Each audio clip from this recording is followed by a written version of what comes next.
यो कुर्ता चाहिँ हाइट अलिकति सानो अनिखेर थाई अलिकति मेरो यो ठुलो छ भन्ने सिस्टरहरूको लागि एकदमै राम्रो कुर्ता लिएर आएको छु। यो चाहिँ अलिकति सर्ट छ, लेन्थ कुर्ताको लेन्थ सर्ट छ भने यो चाहिँ सुरुवाल चाहिँ अलिकति ठुलोमा छ, प्लाजो टाइपमा छ। यो चाहिँ सबै येल्लो कलरमै छ, तर येल्लो कलरमा भए पनि तपाईँलाई यहाँको डिजाइन अनि यहाँको डिजाइनहरू अलिअलि फरक छ र सल पनि अलिअलि फरक छ। यो छ येल्लो कलरमै, यसको चाहिँ सल चाहिँ अलिकति फरक छ। हेर्ने तलको डिजाइनहरू छ। यो चाहिँ सर्ट कुर्ती हो अनि यो चाहिँ सल हो। हेर्नुहोस् न, सल पनि एकदमै राम्रो छ है, फुल लेन्थमा एकदमै राम्रो छ भने सुरुवाल छ प्लाजोमा। ल यो चाहिँ अब टाइट पनि नहुने भयो होइन, एकदम कम्फर्ट हुनुभयो भने। अब अर्को छ, यो पनि येल्लो कलरमै।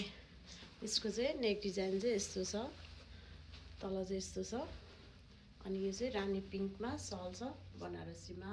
अनि यसको पनि सुरुवाल छ प्लाजोमै ठुलोमा, एकदमै राम्रो छ। तपाईँलाई चाहिन्छ भने अर्डर गर्नुहोला। अनि अहिले चाहिँ यो बिहे सिजनहरू भएकोले हल्दीहरूको लागि पनि एकदमै पर्फेक्ट छ है, मनपर्ने अर्डर गर्नुहोला। साइज चाहिँ 38 to 44। यिनीहरूको भिडियो त म राखि नै हाल्छु। अहिले चाहिँ मैले डिटेलमा यसरी देखाइदिएको, म भिडियोहरू पनि राख्छु है त। Thank you.